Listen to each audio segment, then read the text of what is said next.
Hello, and welcome to another episode of the William Branham Historical Research Podcast. I'm your host, John Collins, the author and founder of William Branham Historical Research at william-branham.org, and with me I have my co-host, minister, and friend, Chino Ross, pastor and the voice of the Understanding Scripture and Truth by Chino D. Ross YouTube channel. Chino, it's good to be back and to talk about Hobart Freeman and the this death thing, which it just blows your mind when you stop and think about all of the things that he has said in his doctrine regarding healing, and then for all of these tragic events to happen. And I'm not laughing that they happened. It's just the irony of the situation. It's enough really that you actually see comedy movies about this kind of thing. And whenever I think of what you're saying with Hobart Freeman, I hate to say it, but I'm actually thinking of Steve Martin and some of the figures in Hollywood, because it would make a great movie. And I think Steve Martin might actually fit the bill. But anyway, all of that aside, I'm trying to put myself in your shoes as somebody who was in the movement, suddenly discovered that it's wrong, and then tried to warn people about it, because that fits what I did and that fits the scenario I have.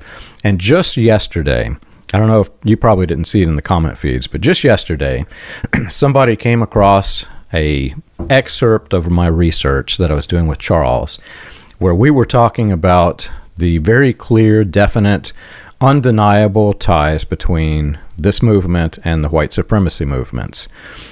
Specifically William Branham and his mentor and all of the details there. And this was a person who's obviously in the Branham cult, or at least affected by the Branham cult, and saying that, no, your research is wrong. And even if I respond with the link, here's the actual documentation. This is actual proof. They want to instead attack the character.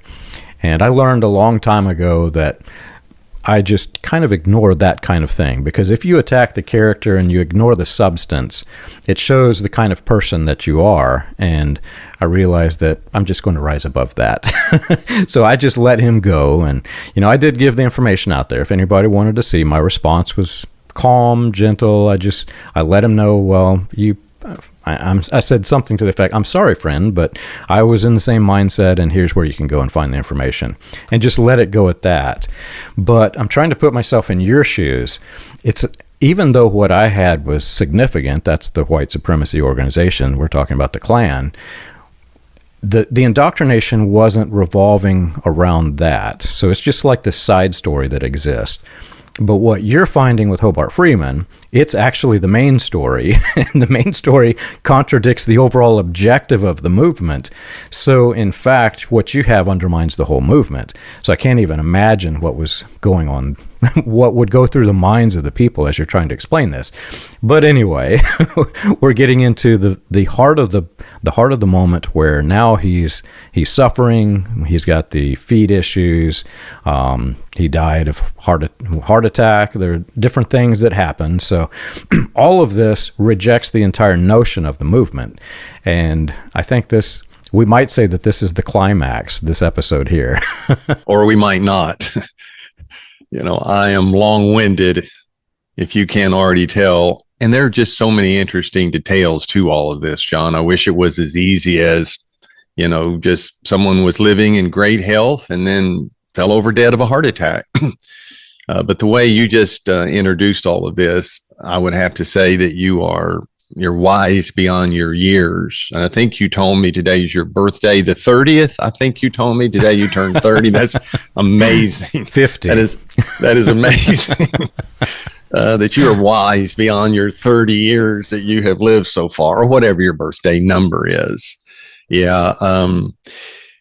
Brings back a whole lot of memories of, when I first heard Dr. Freeman, I thought that I had found the days of the apostles, that we were just going to experience just what they had experienced in the book of Acts, because that's what I was promised.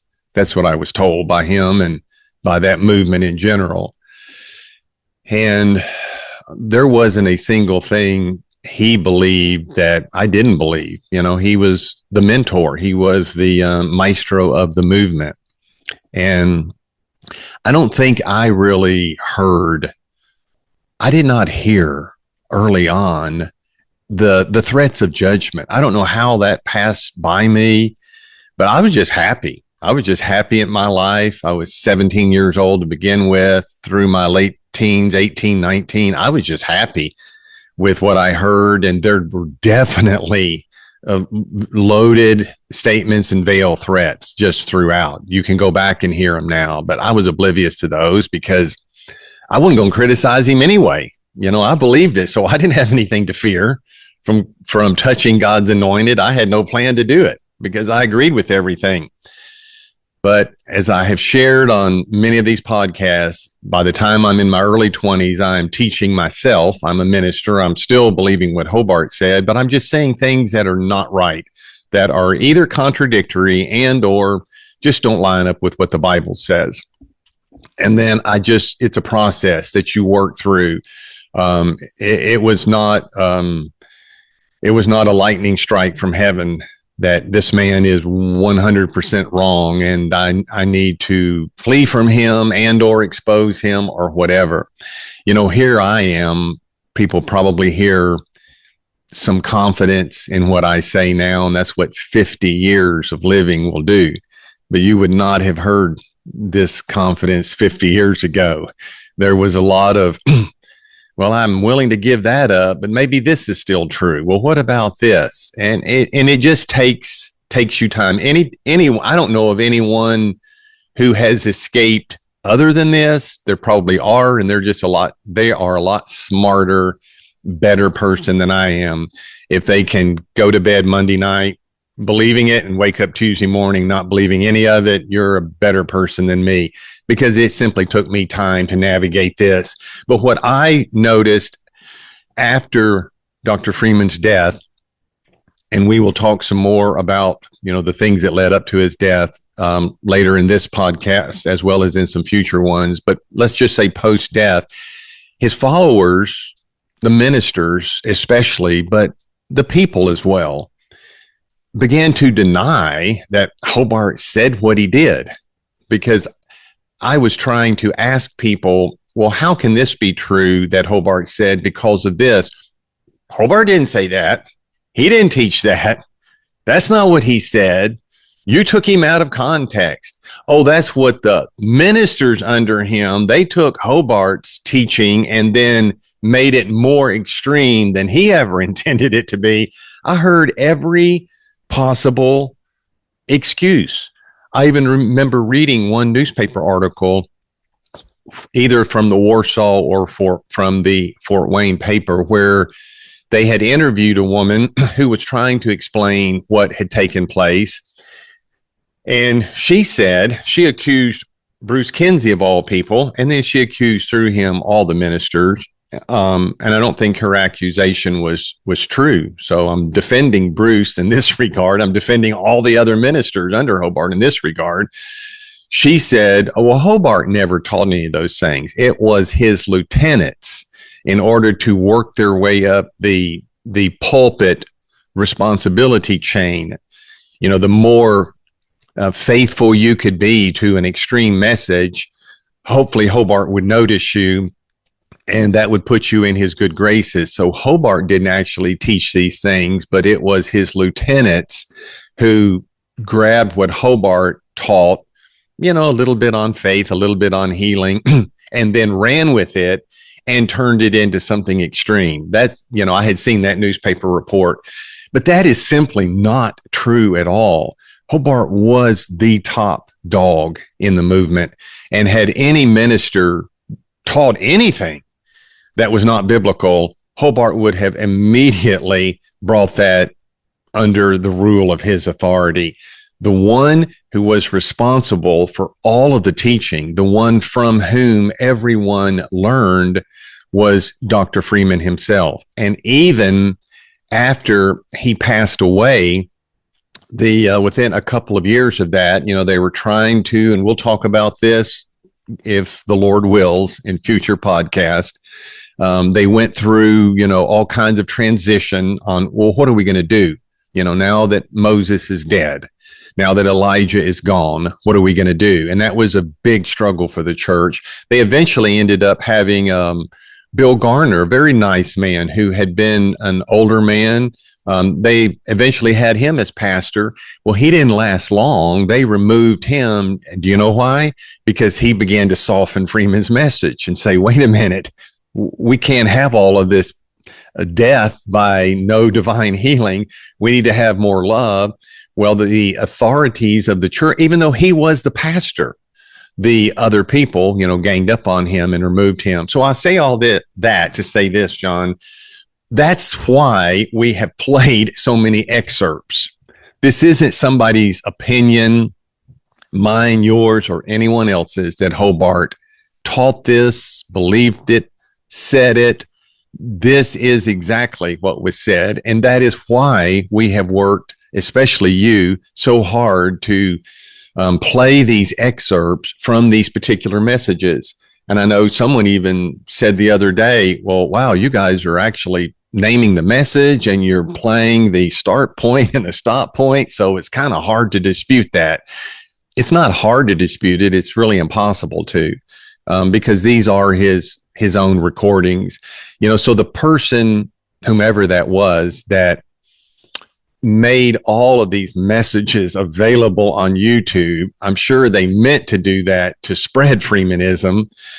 Thankfully, it has also helped researchers and fact checkers to actually go and look themselves and find out, yeah, that's exactly what he said. It reminds me, and it's kind of funny, there's in the Branham history, there was a gentleman who, he's like me, he was a tech guy, and he wondered why, after all of these years, do we not have the transcriptions of Branham where people can just simply read them? Because if we had the transcriptions, then we could send them to interpreters and they could easily transcribe them in multiple languages. And nobody really stopped to think that the organization, the headquarters, which is distributing all of this material, has had 50 years to transcribe and translate all of these sermons in all of the different languages, and even have a staff of interpreters. And in 50 years, they weren't able to transcribe the sermons and translate them.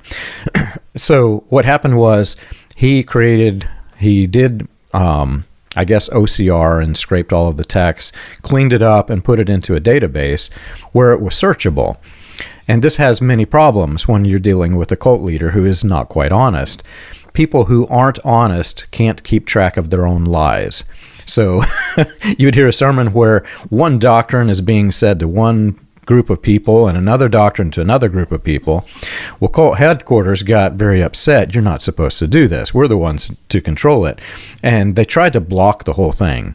And in essence, what they were trying to do is just really spread the idea that we can't let the world know what our prophet said. And yet it was supposed to be a prophet for the last day, prophet for the end time. And I thought mistakenly that this was a unique thing, that people, we in Branhamism, we just had this weird oddity where we had a cult leader who couldn't tell the truth. But what I began to understand as I started going through all of the different cults that not only spun off from this, but other cults as well that are completely unrelated, it seems to be a mentally unstable person who rises to the top, and you have a group of people who are under the control and manipulation of somebody who's a little bit unstable. And I hate to say it, there's not really a good way to say this. I was included, so this is not against everybody else and not me. I was unstable while I was in this, because I can clearly remember a doctrine that went down this direction and encountering somebody who had heard William Branham say the doctrine that went down the other direction, which was a polar opposite doctrine. And I started, after I left, I started going through each of the things that I believed, and I came to realize that he preached both sides of almost everything. And as I started looking at some of the other cults, Hobart Freeman included, I found that maybe not everything, but you can find many things where they will contradict themselves, but yet the people are trained to believe that it is a static, 100% perfect, from breathed by God doctrine that can't have internal conflicts. So what happens is, psychologically, through cognitive dissonance, you try to take the polar opposite things and merge them and make something new. It is neither A nor B. You have now made C. Well, what happens when you start trying to work with people who are indoctrinated like this? You'll talk to one and you'll explain that, no, this thing that's being said is not quite right. Well, they're completely unaware that the cult leader said the other thing. And so you have this argument, and they're correct. He did say whatever is the doctrine that they heard and believe and has been implanted in their head. But they don't recognize that both things exist and both things can create a problem. More than that, having been indoctrinated, they can't see the problem even if you present it to them. That's really the key. So once I learned this and learned that this was a common thing, I started going through trying to help other cult scenarios where you've got a group of people and you've got one person who has now discovered the knowledge. And I found that the problem that I was facing was replicated in almost every one of the cults. Very much the same as what we're going through here with Hobart Freeman. And yet at the same time with Freeman, it gets a little bit worse because, again, the problems that he's facing with his own health, his failing health, contradict the very doctrine for the reason that the whole thing was established. So the cognitive dissonance for this group is actually just a little bit stronger than the ones that I've dealt with in other cases. I'm not surprised to hear that. So each item that we have addressed, John, we have tried to document the when and where, because I guess, we're all human beings. We're all guilty of this. We hear what we want to hear. And we tend to, that's why you either watch Fox News or CNN. You don't watch both. You choose one or the other because you want to believe what you want to believe. You want to hear what you want to hear. And we're all guilty of that to some degree or the other. And it's difficult to really, I guess, if you've been a part of a group like Hobart Freeman's, to acknowledge, those things were actually said and done. And so we don't like having to admit that what we all have to admit, yes, we were gullible. I was talking with someone the other day and they said, this has just been very painful because you're telling me that I was deluded. And I said, but that's a wonderful thing to ever find out that you once were in the past. It would be horrible. It would be horrible to go down to death as Dr. Freeman did and never acknowledge all of your delusions. I said, I look back on some of my earlier things and I go, what an idiot I was. And whether you're willing to call yourself an idiot, I'm willing to call myself that. Does me no harm. All it does is free you. If you're never willing to admit, how dumb was I? But we know we're really not poking fun at anybody's maturity or masculinity or anything. A religious cult with its constant repetition and its mind control is simply a powerful thing that people outside of it who have always been in just a normal, balanced Baptist, Methodist, Pentecostal church don't understand. When you can leave one church and happily go to another and everyone still loves everyone, that's not the case with something like Faith Assembly. So something we've mentioned in the past, but I want to play a clip here because it just covers it from every angle. And that concerns the wearing of eyeglasses. That was not something that came late in Hobart's teaching ministry. He spoke about glasses regularly. I can find and show people the exact tapes where he's saying, well, tomorrow, I've got to go renew my driver's license and I'm confessing by faith I'll pass the eye exam. There's multiple times over different years whenever you had to go renew your driver's license. So that's something he talked about. And he told so many stories. I want people to understand before something is actually outlawed, or even if something is never formally written up in a document signed by Hobart saying this is outlawed, simply by the telling of all of the stories of people who threw away their glasses and God blessed them, and the people who didn't get rid of their glasses and God cursed them. That's all you have to do. is tell stories like that, and you've already made your message and your point very clear. So he'd tell stories of people who threw away glasses, and he tells some hilarious ones of someone up on Strawberry Lake in Minnesota who threw their glasses away or was going to trust God, and said, lo and behold, a fisherman, an angler accidentally hooked the glasses, brought him out of the water. They had his name and address. They mailed them to him, and everyone's laughing. That's the devil tempting you to put your glasses back on. So when we heard Hobart tell all these stories, we all caught the hint. I didn't wear glasses then, so it wasn't something I had to deal with, but so many other people did wear glasses, and it was something for them to deal with. I still dealt with it in this way after I heard all of these messages about glasses stories.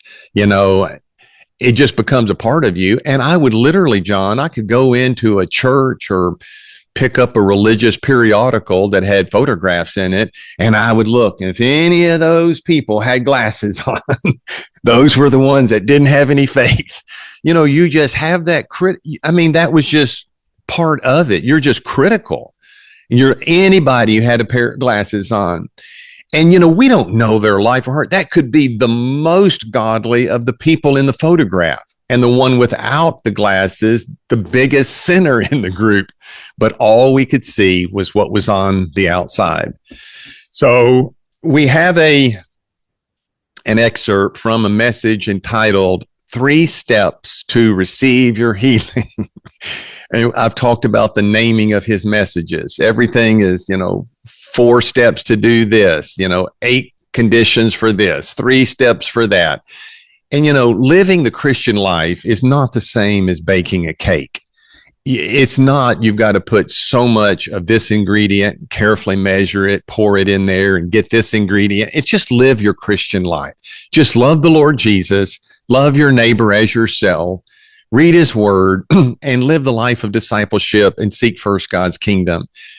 As soon, and this took me obviously a while to understand this, as soon as I came to understand what the gospel was all about and what Christianity is all about, then I was able in hindsight to go back and say, the 3 steps to receive your healing, who's to say there aren't 4 or 2 or 5 or none? Who's to say that there are 3? That's just the way these ministers did it. So without further ado, 3 steps to receive your healing: 54 minutes, 31 seconds to 56 minutes and 22 seconds. You can be healed right where you're standing or sitting. You can come here and receive the laying on of hands. If you will accept the promise, the terms, and the conditions. Now, if you come and we prayed for you, sometimes we have, and people will hand me their glasses and say, but I don't see any better, and they're looking like they want them back. I don't want them to give them to me in the first place. I always give them back to them as soon as they hand them to me. But if you say, I don't see any better, then it means you haven't come often enough to learn all the conditions. Don't take your glasses off until you're willing to break them. Don't throw them in the lake. Somebody will mail them to you. Crush them. Walk all over them. Don't do like the woman did. Do like she did ultimately. She said, I heard the faith teaching, been on pills all of her life, and threw them in the wastebasket. Oh, but she said, I knew that wouldn't work because I knew where they were. So she said, I just went in the next day, got the wastebasket, and took them out in the dump and burned them. I mean, if it's only belief, friends, don't leave a little door open so that you can get in. I still think one of the reasons why eyes are not manifested any sooner than they are, it's too easy to put them back on, and God just wants to see if you're talking words or if you mean business. Because you can always go down and get a prescription. See, it's not like a cancer. It's not, God or failure with glasses. So that's why we recommend don't take them off until you're ready to take them off and destroy them. We're not going to criticize you if you wear them. That isn't what we're saying. But I just don't have a whole lot of appreciation for all these people taking glasses off. 6 months later, they got them back on. Now, what's that do to the testimony of faith? That's right. So, again, you hear the humor of Dr. Freeman of when you take your glasses off, don't hand them to me, break them, and crush them and destroy them. So lest anyone say, John, Hobart never taught you couldn't wear glasses. Yes, Hobart absolutely did teach that. Anything that we have covered so far, and I've referenced it as a doctrine or belief of Dr. Freeman's, we have referenced it with respect to a particular clip from one of his messages. Yes, he most definitely taught that.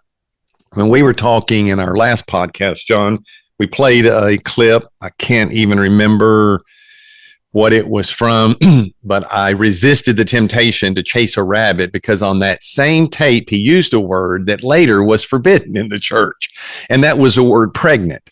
By the time you got to the end of Faith Assembly, you had all of these young couples standing up wanting to announce that the wife is pregnant. So you'd have these women or these husbands excited. They'd go to a communal microphone. There were many of them hanging from the ceiling at the new building at Faith Assembly. And they would say, we just want to praise the Lord and give him all the glory and just announce the fact that my wife is pregnant. Well, bless those poor people's heart. Hobart came out after that and said, cows and horses get pregnant. Women don't. They become with child. Well, I have tapes where Hobart uses the word pregnant, earlier in his ministry. So somewhere between the two, he got the truth on that, but never explained the people how all of that came about.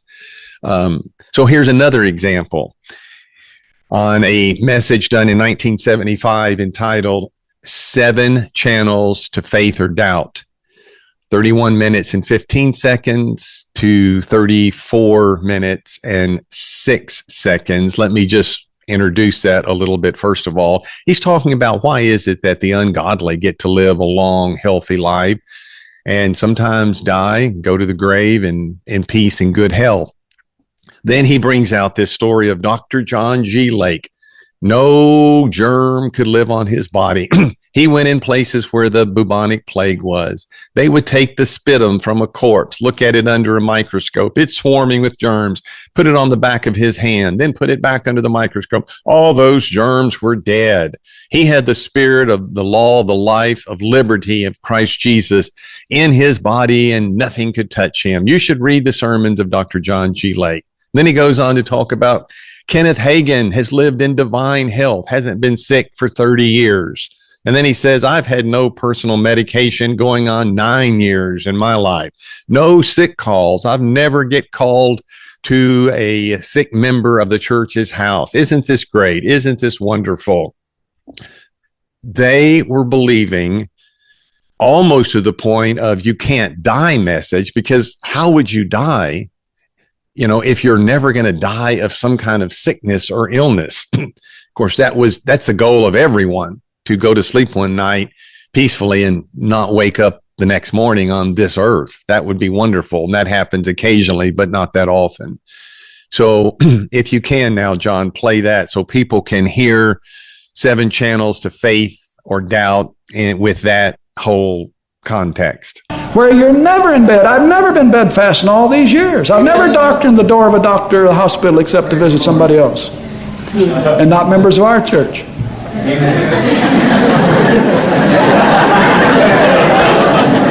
That's right. That's going to have to be true, because I tell that everywhere I go. I said, what do you think it'd be like to be pastor of a church where you never make a sick call? Never make a sick call. Hallelujah. Oh, I tell you. People wonder why I concentrate so much on this faith message, friends. It delivers me to be able to do other things, to make mature disciples. Why they walk broken legs and broken arms out here just like it was mosquito bite. Almost literally that is true. Praise the Lord. But as I say, people can't talk anything but doubt and fear and unbelief and the negative. And you see, if you listen to much of that, you listen to a man like Grubb and you read his writings, you're going to absorb or assimilate some of that unbelief. And I've already mentioned this pathetic article in the Logos and New Wine magazine, Faith or Presumption, written by a professor at ORU. We have to call black, black, white, white, or it won't help you and you can't help others. When they start printing that sort of stuff, and when they allow professors to teach what he taught there, and it's killing the faith of people, it just renders a man in a state of indecision to believe that there's some distinction with regard to Logos and Herema, that you have to wait for a definite revelation that some promise that you're claiming applies to you, or you can't appropriate it. We can never lay hands on anybody and say, in the name of Jesus, we know you're healed. That's presumption, the article of faith or presumption, you see. And so they cite one or two examples of some people who didn't have the faith, or if you knew all the details, you could see where they missed it and say they almost died and all that kind of business after they were prayed for. It's a strange thing they never point to the tens of thousands who get healed. In fact, I would invite the brother up here to this barn to listen to some of your testimonies before he writes his next article.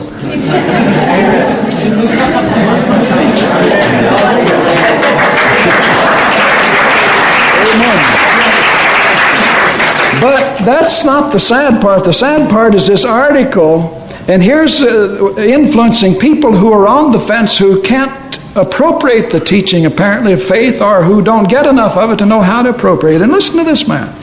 He says, I thank you very much for the article, Faith or Presumption, because there are times when knowing the Word, claiming the Word, confessing the Word, believing the Word is not enough. You still don't get an answer. And then if we can do one final one, and we won't play any more excerpts on our podcast today, but this gets us right into the last stages, the last year of Dr. Freeman's life. And the tone of those early messages, I think people will notice is pretty happy and friendly, although he still holds his beliefs, and they're pretty strong. But by the end, the tone actually begins to change. And so in a message entitled Avoiding an Unsettled Mind, Part 2, done in February of 1984, the same year where Hobart will die later, from 27 minutes, 13 seconds to 29 minutes and 51 seconds. Are you, as some have been even in this church, involved in any way with medical science? You've had all of the teaching, just tape after tape, message after message, the faith book, about the dangers of getting involved with medical science and drugs. We don't have to rehash all of that again, but are you giving medical drugs to someone you're caring for? We dealt with that last week. The person died as a result because they admitted that they were sinning against the light they had. You see, dear friends, why do we have to tell you, or should we have to tell you, that's the same as you taking it yourself? And with the light you've got about divine healing and medical science, why, you can expect, the chastisement to come. Are you involved in any way with handling medical supplies or medical equipment? And yet we hear of people in Faith Assembly have been here, I don't know how long, years many times, and still we'll see the inconsistency of ministers who claim to be teaching divine healing and then go to the doctors at the first symptom themselves. And yet they're involved in it. If you don't know the answer, if you've got an old mother or a father or a relative that needs medicine, if you don't know the answer to that, you better get in the Word and get alone with the Lord and find out what you should do in a situation like that. First of all, you shouldn't get involved in situations like that. I'll just tell you ahead. There are answers that I'm not going to supply them all to you, but if the choice for me would be giving medicine to a relative or putting them in a nursing home since they want the medicine, then the choice is clear to me. I'm not going to give them that, and I'm not going to be charged with them dying on my hands in my house. You can figure these things out, friends. If you bring old people into your house, relatives or whatever, they have to come. You should know that already on your terms. This is a house of faith. And if you get sick, we're not calling the doctor for you. We'll pray for you if you'll believe it. And so on. You have to settle those things beforehand. And yet there are people in this assembly who are paying people to nurse their mothers and give them drugs and so forth. Friends, it's only a question of time till the boom falls on you. You've heard the teaching over the years. You have to make the choices. But why do you want in Faith Assembly where it's such a hard walk? If you're not going to walk that narrow way and that hard walk, why don't you just, find an easier road, an easier path? Because you're sinning against the light. This is just the dreadful but famous message where, as we have just heard, he has already outlawed medication. Everyone realizes, no medication, no glasses, no doctors for yourself. But then he just begins to add to the drama and the bondage in the lives of these poor people. No working in any kind of company that produces any kind of medical equipment. The whole medical supply field, even if you are working on the conveyor belt at the very back of the factory that has some tube or something that might find its way into medical practice, that was outlawed. Then he even goes further. Not only are you the authority and are you the one who have control in your own life where you're not allowed to take medicine, you're not allowed to give medicine to someone else. I mean, that's their life. That's their business. I think we played last week a clip where Hobart said, or I think it was the time before, John, where he said he won't die of a heart attack. And then he yells that if you don't agree with me over the fact I won't die of a heart attack, you have no place in this church. Not only does he reserve the right to live his own life and believe, but he wants you to believe what he believes about himself. And if you don't, then you're not welcome in the church. So in avoiding an unsettled mind, no giving medication to others, no taking any people into your home that might require anyone else even to give them medication. And he even mentions your elderly mother or father. He said, you can't take your elderly mother. He said, if they want medicine, if they think they need medicine, he said, if they want us to pray for them, they can come in our home. We'll just pray for them. I wouldn't want Faith Assembly to pray for me. Look at all the people that died after they got prayed for there. But he said, if they want medicine, they need to go to the nursing home.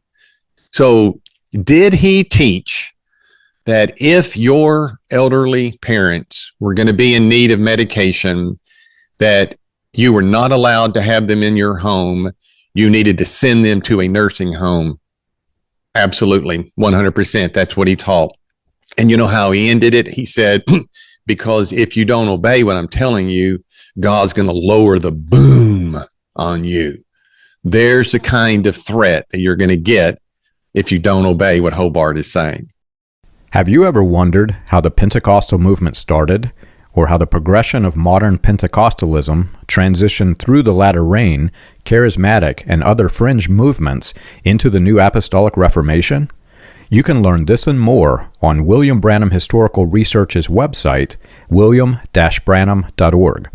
On the books page of the website, you can find the compiled research of John Collins, Charles Paisley, Stephen Montgomery, John McKinnon, and others, with links to the paper, audio, and digital versions of each book. You can also find resources and documentation on various people and topics related to those movements. If you want to contribute to the cause, you can support the podcast by clicking the Contribute button at the top. And as always, be sure to like and subscribe to the audio or video version that you're listening to or watching. On behalf of William Branham Historical Research, we want to thank you for your support. When I began researching the cult that I came out of and how it had progressed after William Branham died, there's something psychologically interesting about what I was finding. There were some of the things that were taught which were fully adopted by the group whenever Branham was alive, that he was repeating over and over and over and over again, that some of the things just didn't make any sense, whether it was biblically, making sound biblical doctrine, or just simply things that were his opinions that he was introducing into the religion that didn't make any sense. And what happened over time after he had died and he couldn't defend those and reinforce those opinions, some of the movements began to develop away from whatever is the thing that they cast out. I could give examples, but it's irrelevant to this conversation. The point I'm trying to make is, whenever you create a mythology that isn't really based off of the Christian Bible, but based off of the things that you're adding to it, as long as the person is alive and can enforce it and can rip verses out of context and try to apply it and make people believe it, there is a group of people that will believe it and accept it. There's this other category of people that they may have encountered the doctrine and they said, no, we're not going to accept this, and they just walk away. Well, what is interesting to me is those people, the ones that walk away who did hear it, who could have accepted it and did not, they're long forgotten. And those are the people who stood up and said, no, we're not going to take any part of this. But what happens is, as the mythology continues, the mythology actually grows bigger than the cult leader whenever the cult leader was alive. Because through cognitive dissonance, like I said before, they're trying to reconcile things that are just fully incompatible. And again, I'll keep saying this because it fascinates me with the Hobart Freeman cult. Faith Assembly took a person whose entire doctrine was that you don't need medicine, you can heal yourself, and then all of his body just fell apart. And you look at the end of the end scenario of this, there is not a stitch of doctrine that was the foundation that you can really say was truthful. Because he died of the very things that he said he could conquer.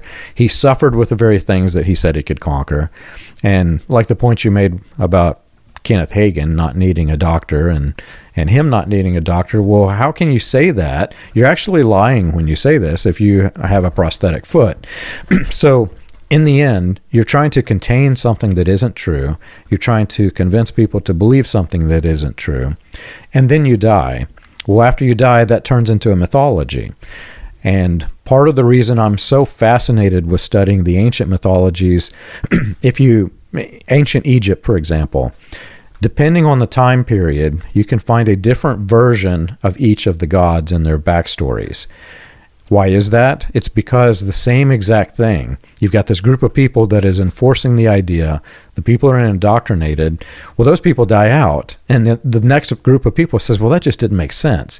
Let's invent this new story. And so the story continues to grow until the mythology actually grows far bigger than what it was to begin with.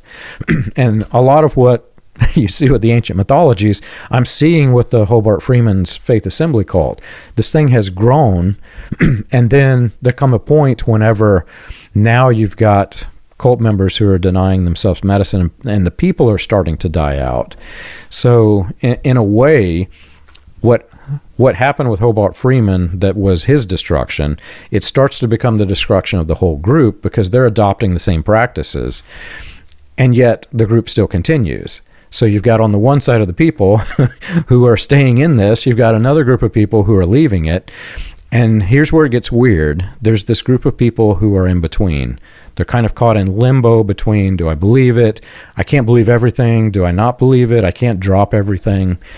And that's really, for me, that's the reason why we do this.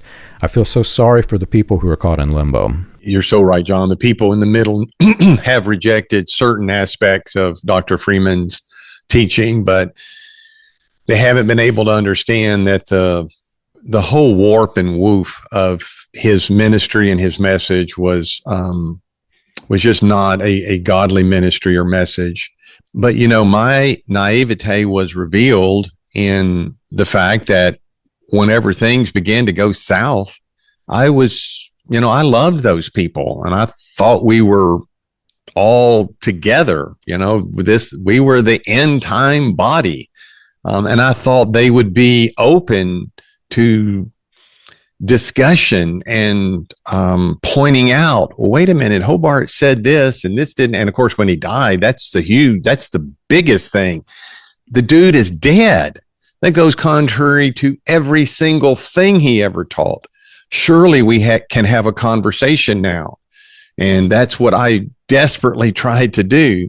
And I beat my head against the wall for a few years, and then I just walked away from it and been happy ever since until today when, I'm back to beating my head against it. But, the standard cult member behavior seems to be, John, to protect that leader at all costs. Even though we played all these clips, even though people have said, well, you guys are actually time-stamping the clips, so there's not any way we can dispute these claims against Hobart Freeman. And again, all thanks to the people responsible for putting the messages online. I hope they don't feel like they have shot themselves in the foot, but it's been a great resource for everyone to go listen to themselves. And look, if you still love and trust and believe Dr. Freeman, that's your decision in life. And thankfully, someone has made messages available, all of them, for you to listen to. But for those who don't agree or want to follow, then the resources are there. So it's almost, to me, as I try to process, how is this, what is going on?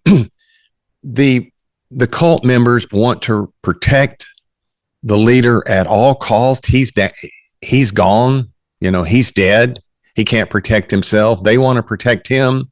And I think when you've been in an abusive relationship for so many years, I guess, and I'm not a psychologist or psychiatrist, but I guess it's just the mindset to be willing to take the fall for the leader.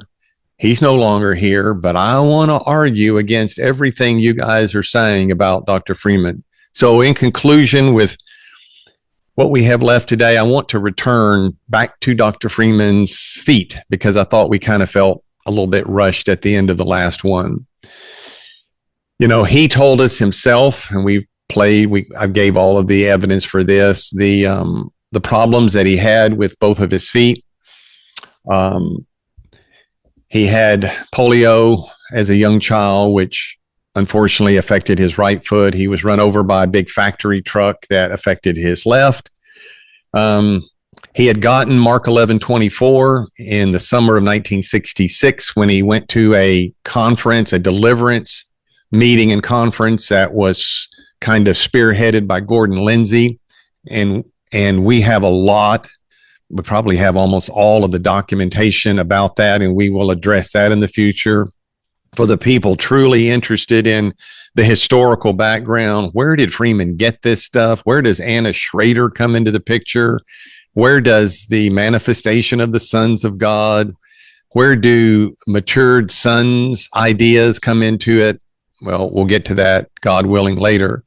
But at this meeting, Kenneth Hagin was one of the keynote speakers. And if anybody knows Kenneth Hagin was on the scene long before Hobart Freeman was in the charismatic movement. And Kenneth Hagin's verse was Mark 11:24. That's where Hobart got his teaching on you pray, you claim, you believe, you receive it then.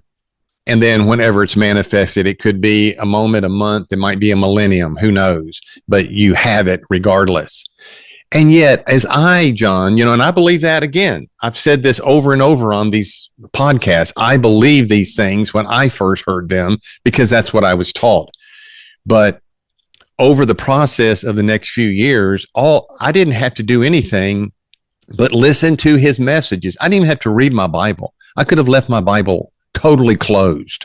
And I listened to his messages and I thought, wait a minute, you're telling everyone to throw away their classes, no medicine, no crutches, no canes, no wheelchairs. If you have received your healing, go act like it. And yet I'm finding out from your own lips, I didn't have to do any investigative research for this one, that you're not practicing that you have something wrong. At that time, I thought was with only one of the feet. I didn't realize, because we didn't know more details until later messages, that he had something wrong with both of them. And you are carrying a new pair of shoes around in the trunk of your Cadillac while you wait for the manifestation of your feet. I thought, that's a real curious exception. How is it everyone else is required to discard stuff, but the leader isn't? And I don't know, John, how I first dealt with that. It probably just goes over your head. Probably as a 18 or 19-year-old, I probably heard that when I was 17, probably goes over your head.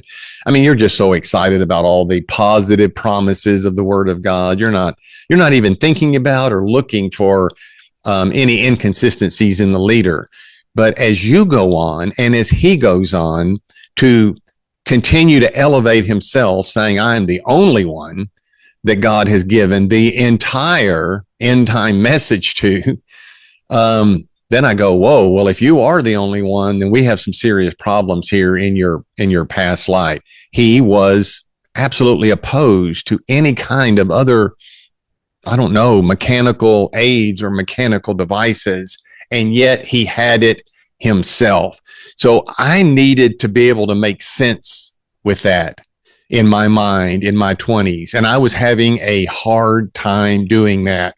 And so when I would raise a question, even previous to Dr. Freeman's death, when I would raise a question, absolutely immediately shunned, blackballed, and labeled. And I just thought, and I think to this day, that was so unfair, because I think I had a valid question. And I wasn't angry or mad at anyone. I'm not angry or mad at anyone to this day. I just had a valid question. My mind has just ticked in that way. How can it be that I can't wear glasses, but you can wear an orthopedic shoe? I didn't understand. Somebody explained to me what the difference, and I actually have heard a few attempts to explain that. But again, they're just justifying the leader. Everyone wants to preserve the reputation of the and the mystique. They want to preserve that for the leader at all costs, and they're willing to take the fall from him for that. But what my mind, John, said is, wait a minute, you quoted this Jeremiah 17:5. Cursed is the man that trusteth in man and maketh flesh his arm. You've quoted that 1,000 times, and you've interpreted that to mean that the arm of the flesh, one of their favorite phrases, is anything besides just prayer. Anything besides simply prayer and faith in God is the arm of the flesh. So no medicines, no crutches, no canes, no wheelchairs. Someone has told me there were, well, plenty of people I've heard from, they wore glasses until they got to the parking lot and they stuck them in their glove compartment because they didn't want to go in and be, you know, in a house of faith wearing glasses, knowing that everyone's going to be staring at them. Even the people that couldn't see because they didn't have glasses would be staring at them. And I've heard that people who needed a wheelchair, you weren't about to roll a wheelchair down an aisle at Faith Assembly. They would pick up a person out of their car, bring them in, carry them, and set them down. What difference does it make? It was just so rapidly majoring on the minors.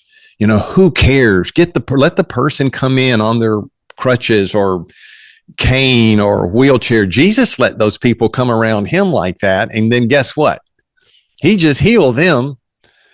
Faith Assembly Dr. Freeman didn't have any power to do that. That's why you don't want those people in there. Jesus didn't mind the lepers around him, the blind, the people with withered hands, the people with withered legs. He didn't mind those people around him at all. Bring them to his church, because when they came to Jesus' church or the church of the apostles, they just heal those people.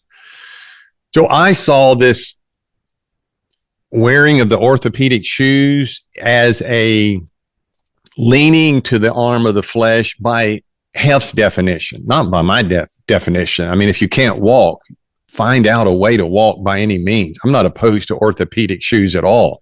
I'm saying by Hef's definition, leaning to the arm of the flesh, that was contradicted by the shoes that were being worn. He says you've got to act your faith. Act your faith means get rid of everything. So he is acting contrary to his confession, again, by his own definition. And so what happened was he had to get these orthopedic shoes. The company that he had bought them from in Chicago went out of business. He had to find orthopedic shoes from another source. He bought those. They were improper fit. He continued to wear them. Wearing them led to a blister. The blister led to a boil. The boil led to an open wound. The open wound led to a hole in his left ankle. The hole in the ankle led to gangrene, and the gangrene led to death. And so even on the coroner's verdict, which is a legal document, not a medical document, And we gave John last time, there's all kinds of statutes for every state pursuant to Indiana Code 36-2-14-18. And I have talked to an attorney. I have an attorney in Indiana who's been able to answer questions for me regarding the legality of certain things. There are basic pieces of information that are simply required to be made public, especially if the person is of a noteworthy historical nature. I mean, if you can't go get information on your next door neighbor when they pass away, but someone who is of historical importance, and there are different laws that apply there. But even on the coroner's report, the cause of death, I'm not going to read all of this, save some of it for later. Severe cardiovascular disease, contributory factors, gangrene necrosis of the left foot. And actually, then there are a lot of different medical documents, but what he actually had was called gas gangrene. And here's what that is. Gas gangrene is a rare, life-threatening bacterial infection that destroys muscle tissue, causing severe pain, rapid swelling, foul-smelling discharge, skin discoloration, and gas bubbles under the skin.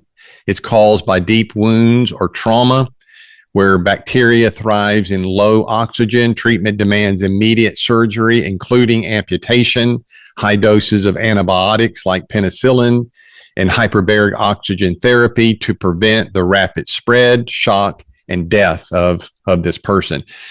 What poor Dr. Freeman was going through was terrible. And I don't like to see anybody suffer. I don't even want to see an animal suffer, let alone a human being suffer, whether I agree with their doctrine or not. Me disagreeing with their doctrine has nothing to do with my feeling toward a fellow human being. I would not want to see anyone. I wouldn't want to see my worst enemy have to go through what Dr. Freeman probably had to go through. So I just wanted to make sure that we underscored well enough the fact that there was a contradiction between his teaching and his practice, and we all have had that in our life, myself included. That's not the end of the day or the story. The problem is he was causing so much death and discomfort and pain in everybody's life by making them discard their devices, but he wasn't doing it himself. And it's just almost ironic that by him not doing that himself, it led to all of this personal suffering, and it was a contributing factor in his own death. Here's the problem that I have with it, and it goes far beyond Freeman. Freeman is just one person and a long line of people doing the same thing.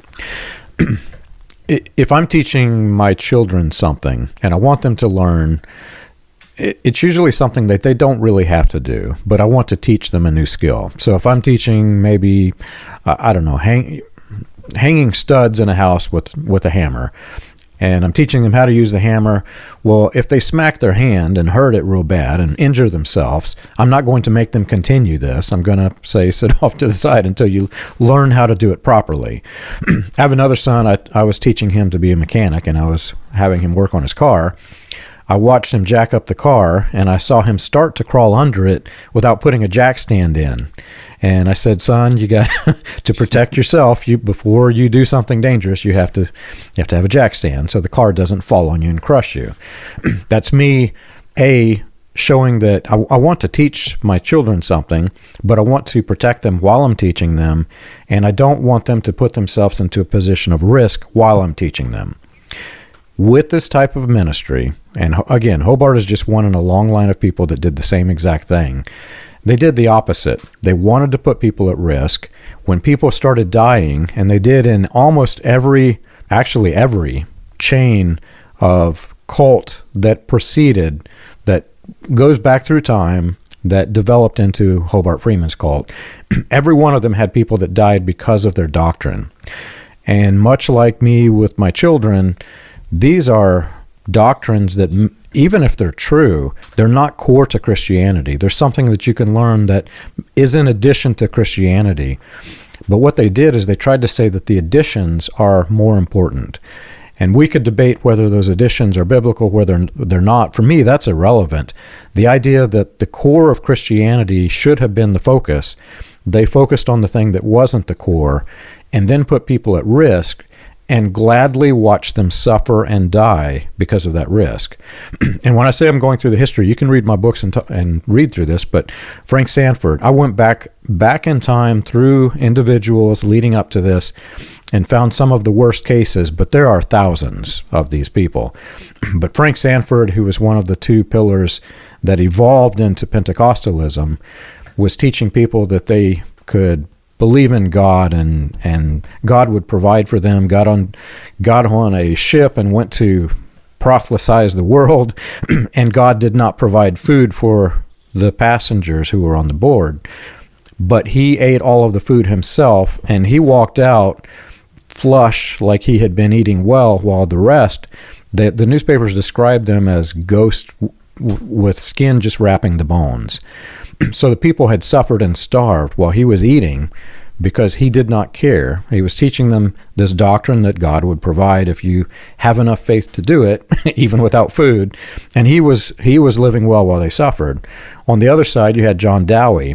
Dowie was teaching basically the precursor to what became Hobart Freeman's cult. We've talked about him many times.